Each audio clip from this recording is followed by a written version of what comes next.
It was an icy day before Christmas 2017.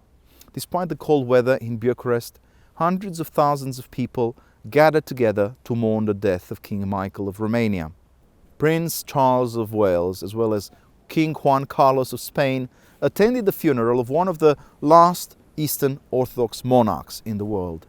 Many revered him as a dignified statesman who witnessed the destruction of old Europe under Hitler and Stalin, the tumultuous unfolding of the Cold War, as well as the post-1989 rebirth of democratic institutions in his native region. Though relatively unknown to the broader public in the West, King Michael's life was nothing short of extraordinary. In 1927, his father left the throne to pursue a romantic adventure with a larger-than-life mistress, Elena Lupescu. She was born in 1895, she died in 1977. The royal families in Europe sanctioned this betrayal of the marriage vows, which the astute and yet amoral Prince Carl II had spoken before the youthful Princess Helen of Greece and Denmark. She was also the prince who saved many Jews in the Second World War. Those were the days when ordinary people saw the open practice of adultery as unacceptable for a sovereign exercising the highest office in the country. As a consequence, Carl II resigned, and Michael, the young Michael, was made king of Romania at the age of 6. While still very young, he saw his mother exiled to Italy, after his father made a shameless return to power through a coup d'etat. Her mother lived in Florence from that time on. Tormented by self-doubt and shocked by the sexual profligacy of King Carl II, the young Michael grew up as a silent, shy and earnest teenager. His mother, Helen, introduced him to the spiritual riches of Eastern Orthodoxy. This attachment to Christianity grew stronger after he took some private classes with the maverick historian of Byzantium, Professor Nicolae Iorga, who lived close to us here in Bucharest. Later, Michael acquired a taste for the military uniform while developing a real passion for planes and American cars. He was fond of Jeep cars, for instance.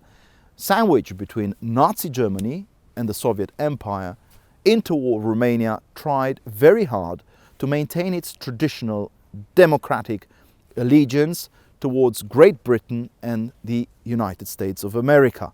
In the early 1930s, however, Europe witnessed the rise of tribal nationalism led by populist parties dissatisfied with parliamentary rule. Influential thinkers such as Carl Schmitt theorized the importance of political voluntarism, by which he meant the promotion of an all-knowing leader who had a direct connection to the soul of the nation, as he put it. To his surprise, Michael discovered that many public intellectuals, such as Ionescu, as well as ordinary people, such as the peasants, invested great emotional capital in the false promises of various political messiahs. Bigoted demagogues and rabid anti-Semites, such as Corneliu Codreanu, were able to win many votes by promising swift delivery from the corrupt affairs of the political establishment. On September 6, 1940, the fascist organization called Iron Guard became the ruling party in Romania under the strict command of General Ion Antonescu. It was in this context that King Michael and the Queen Mother Helen did their best to save as many Jewish lives as possible, from Transnistria in particular, by asking the German ambassador Manfred von Killinger to stop all deportations to the current Republic of Moldova. Because of their intervention, medical aid, food, clothing were all made available to those put in the concentration camps.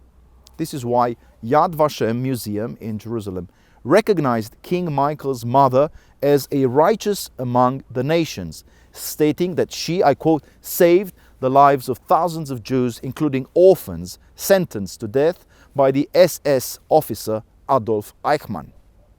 In ways similar to Greece, Italy, or Portugal, Romania was an agrarian society. To understand the traditional peasant's attitude towards history, we should perhaps digress by explaining the gist of a compelling myth, widely disseminated in the Balkans folklore. Once upon a time, a young shepherd lived near a low foothill at heaven's doorsill.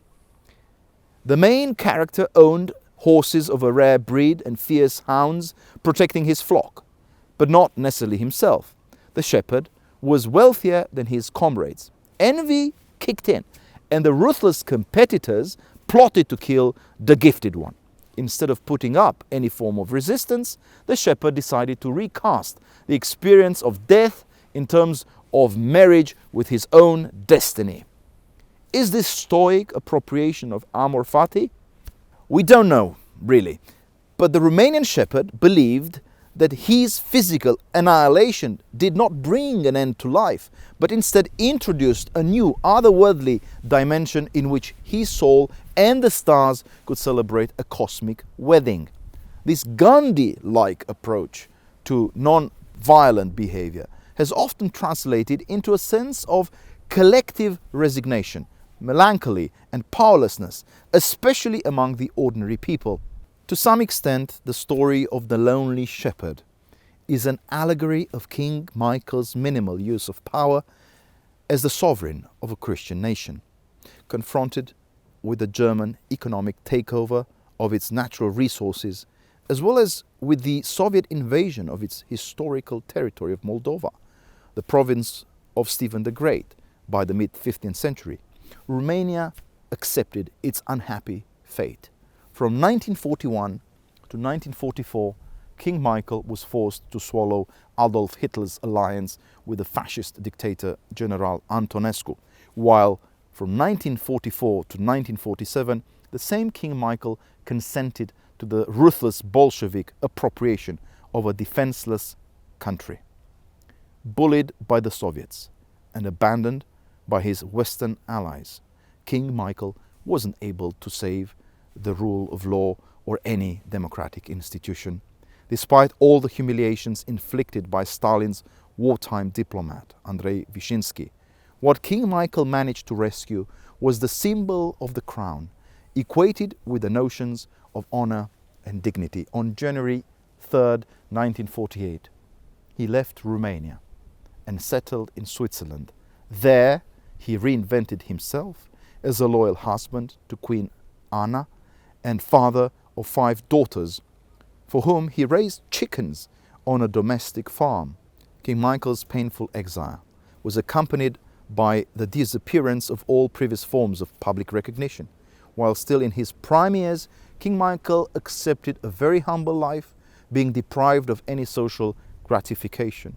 We may assume that Christ's self-emptying life, so powerfully described by St. Paul as kenosis, helped the former monarch understand that the ultimate prestige of a true king is to care for others without being noticed, praised or rewarded for the work done in the cause of selfless love.